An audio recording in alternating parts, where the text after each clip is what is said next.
sebelum saya menyampaikan sebelum saya menyampaikan kesaksian saya sebagai ahli, saya akan memperlihatkan satu video kepada semuanya.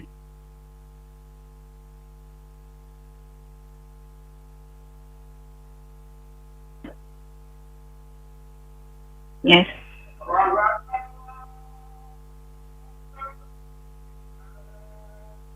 Nah, ini kita akan melihat bagaimana seorang ya.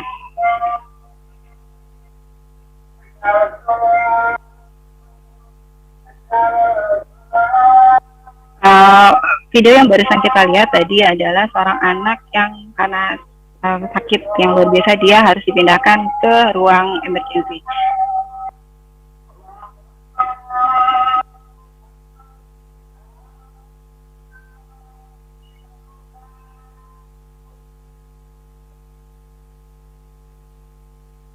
Nah, ini adalah ibunya yang kemudian memberikan obat-obatan psikotropika kepada anaknya yang sakit gitu.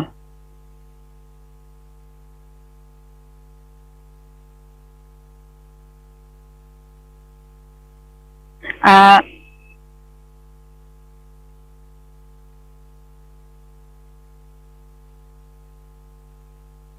Dan seperti di Indonesia, di Korea juga ada peraturan yang mengatur penggunaan narkotika secara medis dan ada undang-undangnya. Dan ini adalah ibu dengan anak yang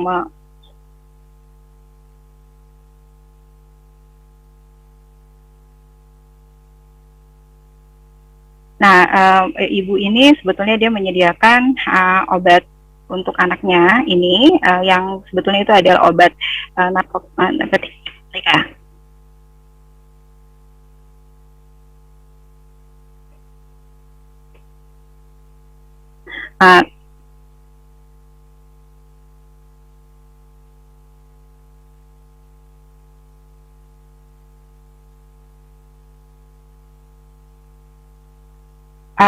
Kemudian ibu ini karena dia membeli obat-obatan terlarang dari luar untuk mengobati anaknya, kemudian ibu dan anak ini dianggap sebagai pecandu narkoba, pecandu obat-obatan psikotropika, dan kemudian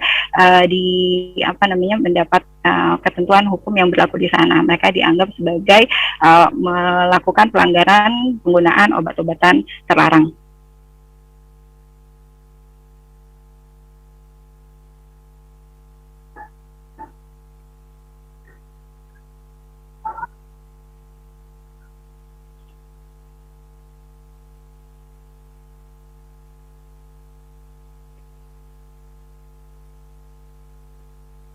Ya, kami sejak pertengahan tahun 2017 sudah berusaha agar mengubah peraturan tersebut yang bisa melindungi anak-anak, terutama dari pasien gitu ya, dengan keluarga agar mereka bisa mendapat ketentuan hukum yang sesuai, dan syukurnya pada tahun 2018 undang-undang yang baru tentang penggunaan obat-obatan psikotropika di dunia medis berhasil diresmikan.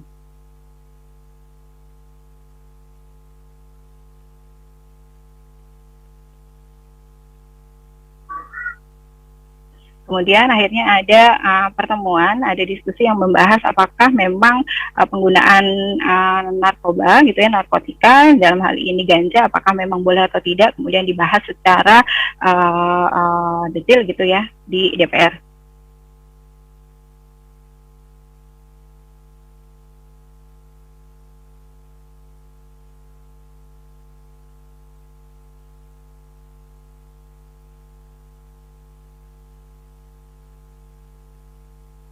Tapi sangat disayangkan bahwa kalau kita bicara soal obat-obatan psikotropika, maka ada banyak obat-obatan yang masuk di dalamnya, tapi sayangnya khusus untuk ganja itu tidak masuk di dalam pembahasan hal tersebut.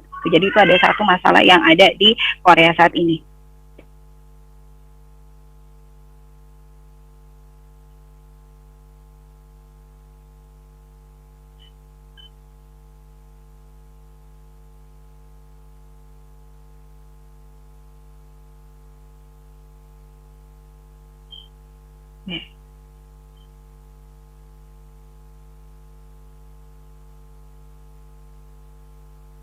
Ya, uh, uh, karena ada masalah tersebut, tidak adanya tersedia hasil-hasil riset di dalam Korea, akhirnya kami mencoba bekerja sama dengan berbagai pakar dari luar negeri, dan kemudian kita melakukan berbagai macam riset yang hasil dari riset tersebut kemudian kita serahkan kepada DPR dan MPR untuk bisa direview apakah memang sebetulnya penggunaan ganja ini boleh atau tidak secara medis.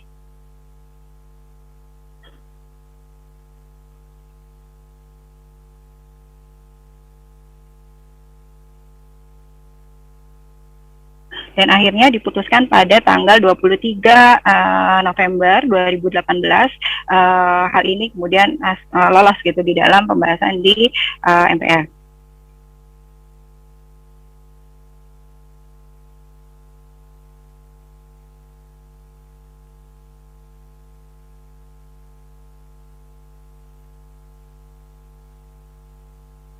Kemudian karena memang ini sudah diputuskan di tingkat legislatif, maka pemerintah berusaha untuk melakukan aturan atau ketentuan agar penggunaan dari obat-obat yang psikotropika ini bisa digunakan secara benar.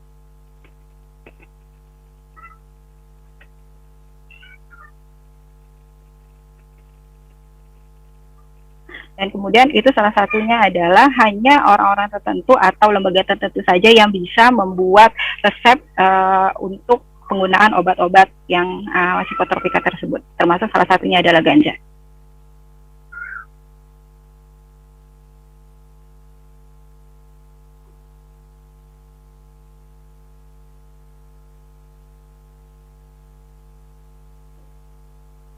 Nah, ini ada satu organisasi KOIDC yang merupakan organisasi yang mempunyai kekuatan gitu, yang mempunyai kekuatan secara hukum untuk bisa memberikan resep bagi penggunaan obat-obat yang mengandung psikotropika.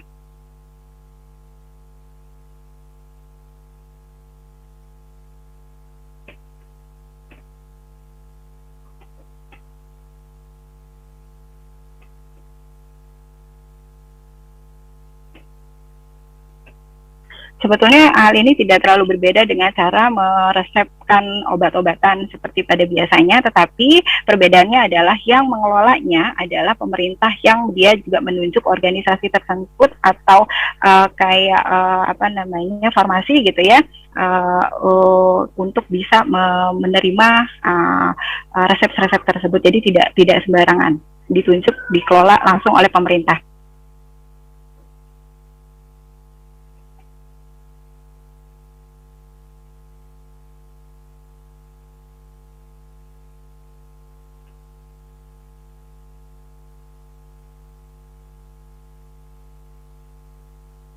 Ini kenapa bisa diperbolehkan, karena kita sudah mengacu kepada apa yang ditentukan oleh WHO dengan hasil dari riset para ahli seluruh dunia. Dan karena itu yang bisa menggunakan obat-obatan ini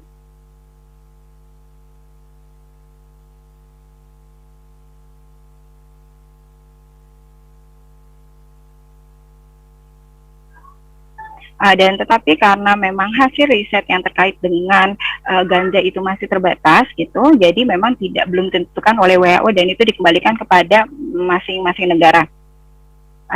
Next.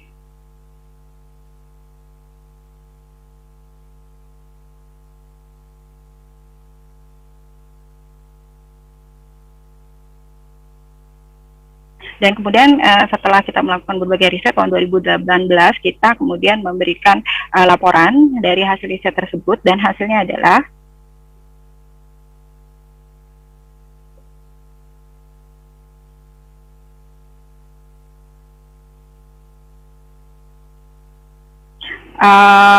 tahun 2020 akhirnya hasilnya adalah ada tata cara untuk bisa bagaimana memproses penggunaan atau membeli dari obat-obatan terlarang untuk penggunaan medis.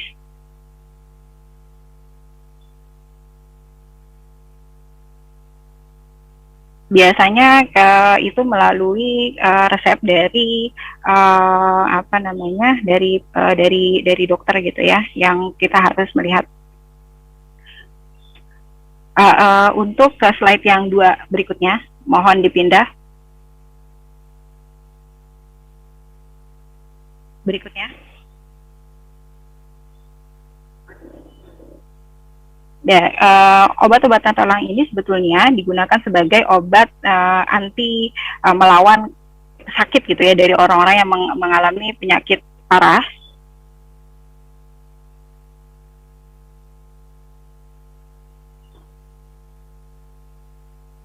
Dan karena ini adalah susah dan sulit untuk diakses, maka tidak sembarangan organisasi bisa memberikan resep terhadap obat-obatan tersebut, termasuk ganja salah satunya.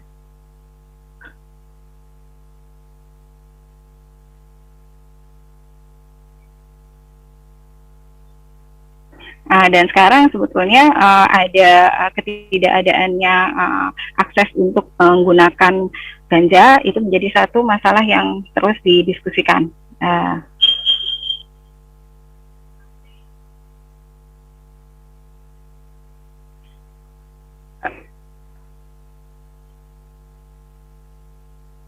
Dan saya akan menjelaskan secara ringkas bahwa sebetulnya secara internasional sudah ada aturan penggunaan narkotika di tahun 1961 dari UN, dari PBB.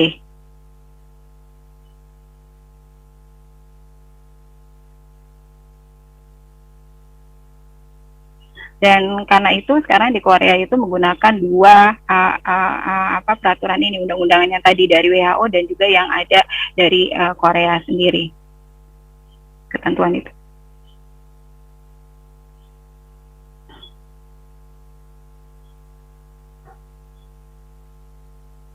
Tetapi sekarang kalau misalnya di Korea, orang yang membeli obat-obatan terlarang atau ganja itu bisa dianggap sebagai orang yang melanggar undang-undang dan menjadi orang kala itu.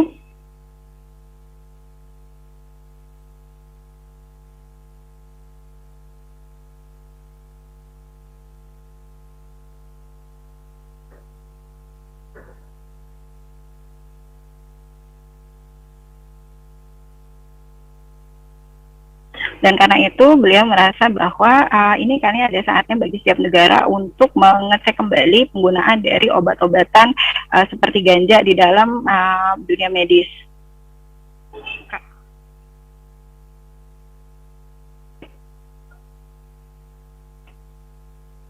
Karena itu di Korea untuk yang pertama kalinya gitu ya, kita tahun 2018 melakukan usaha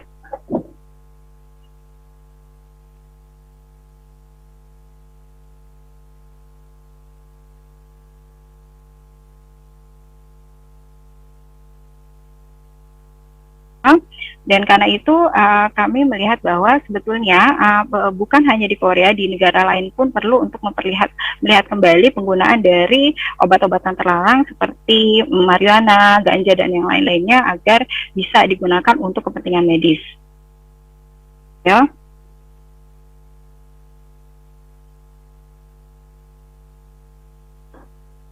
Karena menurut kami yang diperlukan adalah perhatian terhadap para pasien dan juga keluarga. Itu yang menjadi perhatian dari penggunaan medis ini.